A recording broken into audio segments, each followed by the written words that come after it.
no war can be fought without women. Try to remember that. No war can be fought without the participation of women.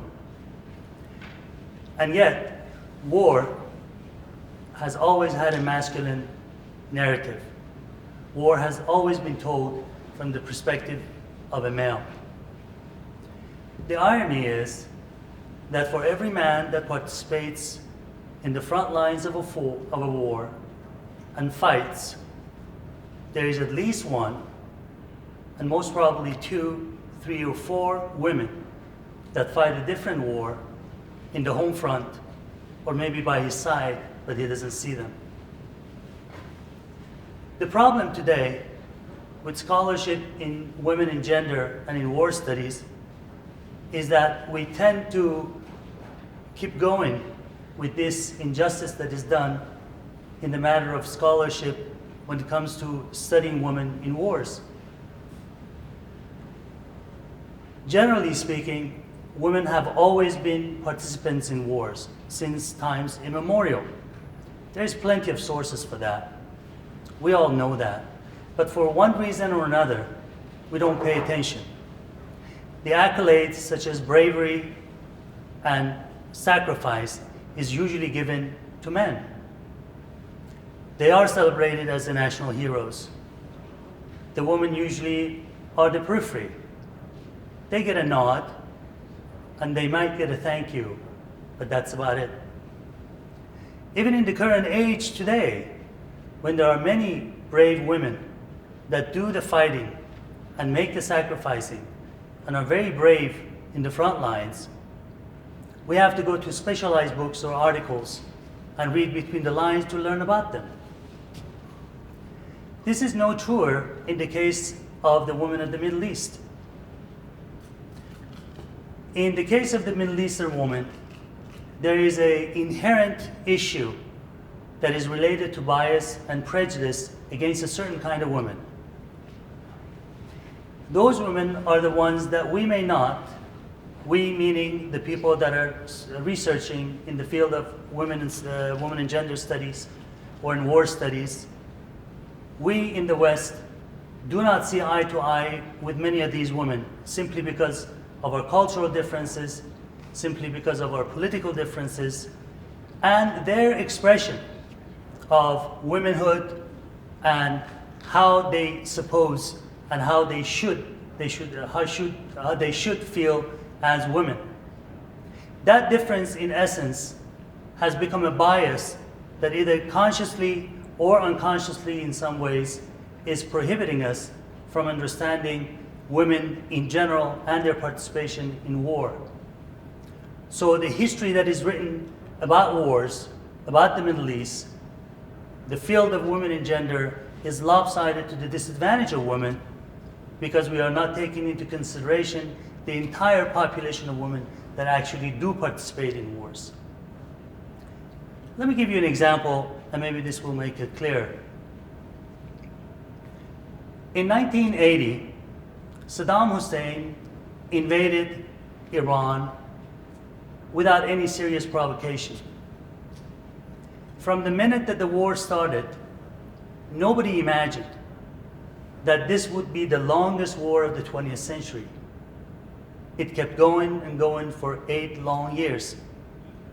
And millions of people participated in Iran to defend their nation. And no one actually realized that from the first moment that the war started, there were many, many women that participated in it. Once the war ended, the women basically got the same nod that I mentioned earlier. They got no thank yous.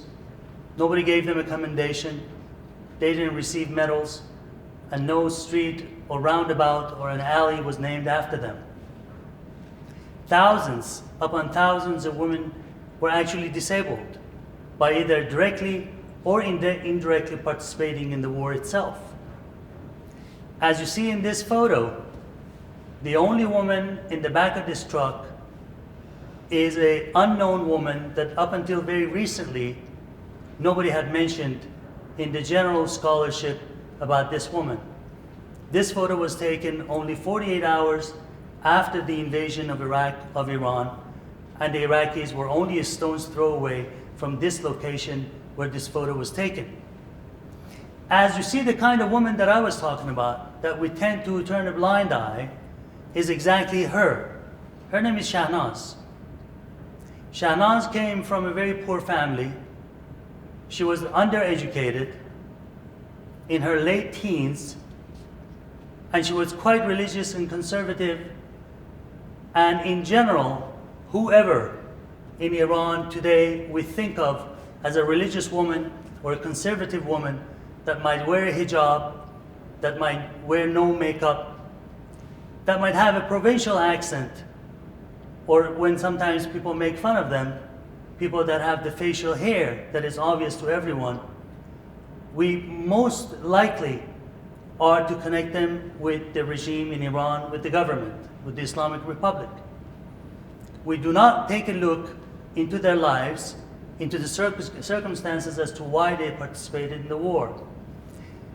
As you see, she's the only one in the back of this truck holding an M1 rifle, and in a few hours she will be killed.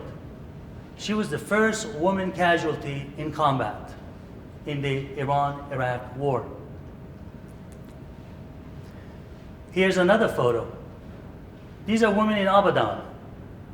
As you see, they're not only combatants, but they have volunteered to create the first soup kitchen within the hours of the war, when the war started.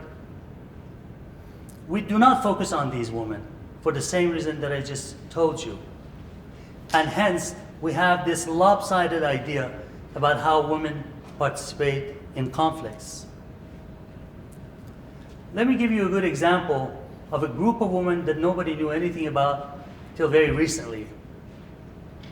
This photo was taken in the city of Ahvaz, which is in the war region at the time. A group of women, without any help, created an all-volunteer, all-female center to give logistical help to the fighters.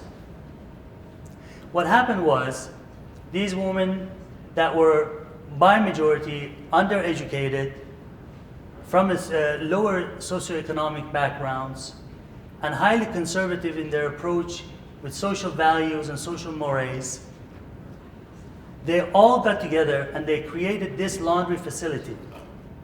As you see in the photo to the left, there are some copper pots, huge pots, and these pots, the water was brought to boil, and bloodied uniforms, and uniforms that might have had body parts in them that were brought from the front line, were put in these pots, and they were brought to boil to separate the body parts or the blood from them to disinfect them. Then they were transferred to the bin that you see in the center to the right. And women, the one with the red flash, actually we had some disabled woman that actually helped out in this laundry facility. She is blind and she's helping. The laundry facility, operated by women, was going on for the entire war that the war was going on. The tragedy in the laundry facility was that most of these women that actually volunteered for 8 years to help with the war effort, they had their men, their husbands, their sons, their brothers maybe, actually fighting in the front line simultaneously. And unbeknownst to them, sometimes they would end up washing the uniforms of their loved ones. But they would not quit. That's a war participant. What happened in this case, also tragically, is that when Saddam Hussein began using chemical weapons in the front lines indiscriminately, and later on the cities, the uniforms that were brought in were all exposed to chemical warfare agents. The women didn't know about that. And once they were dipped in water, the chemical agents basically separated, and because they were helping out, as you see, with their bare hands for long periods of time, all of them were chemically wounded. And they started to develop blisters, and later on started to have breathing problems. No one at the time could put one and one together to see exactly what the problem was. Again, women in some ways, with all the chivalry and all the sacrifice that they were making, they were deemed as dispensable.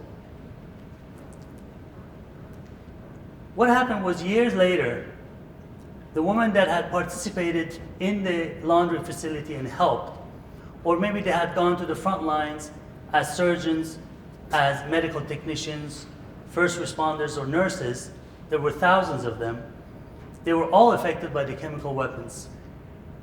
In this case, this lady, her name is Kobra Afsari. She was volunteering in the entire time that the war was going on.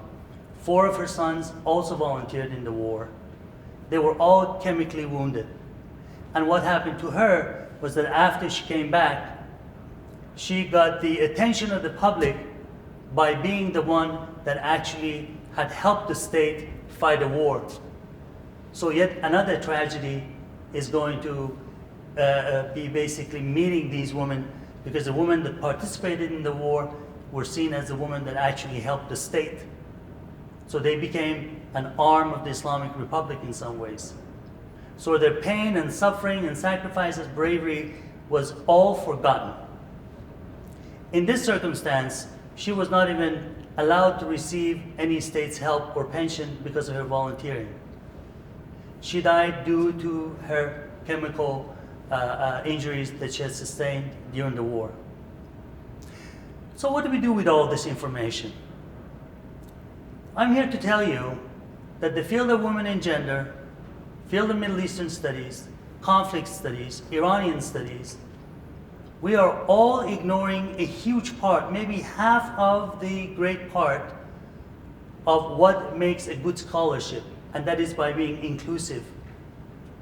We are being basically exclusive and only talking about the women that we see eye to eye with. We are only talking to women that are artists, that are filmmakers, that are intellectuals, that we might have something in common with, but that is not true scholarship. That is just having a bias, an intellectual bias, that if anything, it's just hurting us because we are not totally understanding what is going on in these studies. So, for everyone out there, we must put our personal biases and intellectual biases aside. We should make ourselves feeling a little bit uncomfortable and maybe talk to the people and research the people that we might have nothing in common with, because it's not about us, it's about history and it's about women.